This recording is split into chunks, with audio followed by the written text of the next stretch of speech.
hearing this, you're one of the few people left with working radio equipment and the sense to use it. Probably have to move soon because nowhere feels safe anymore, and I can hear things in the walls at night that shouldn't be there.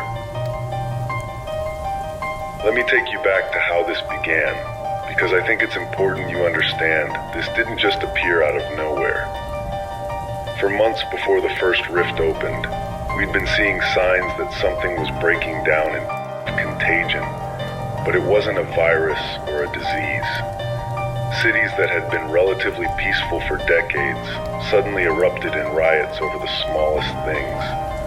I'm talking about 17 major cities going up in flames on the same night, and nobody could explain why.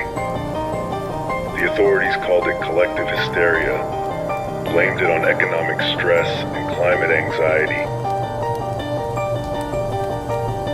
My colleague Mara Quinn, she was a data analyst here at the station, brilliant woman who could find patterns in anything.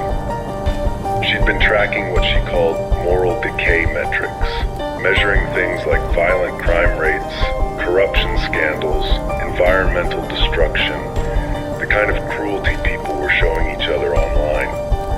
The numbers were climbing faster than anything she'd ever seen. Exponential growth that didn't follow any normal pattern. She kept saying the same thing over and over, that we'd reached some kind of saturation point, like the world had absorbed all the evil it could handle, and now it was overflowing. I didn't want to believe her, thought maybe she was just stressed from working too many late shifts, but then the mirror storm started appearing. You've probably seen them by now if you're still alive to listen to this.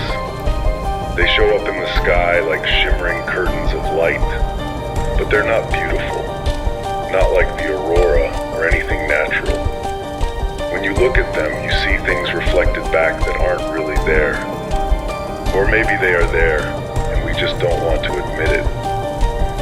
I saw my own face in one 3 days ago, but I was older and I was screaming.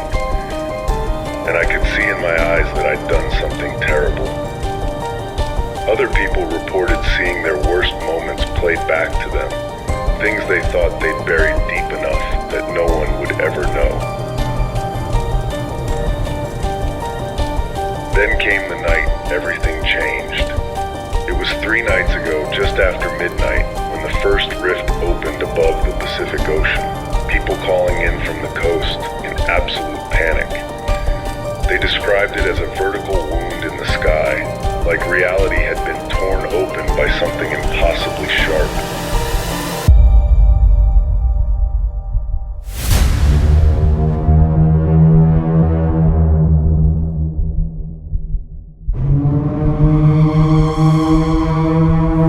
The sound was what got to me when I finally heard the recordings. It was like breathing, deep and rhythmic, but not human breathing. It was the kind of breathing you'd expect from something massive and ancient, something that had been waiting a very long time to take its first breath in our world.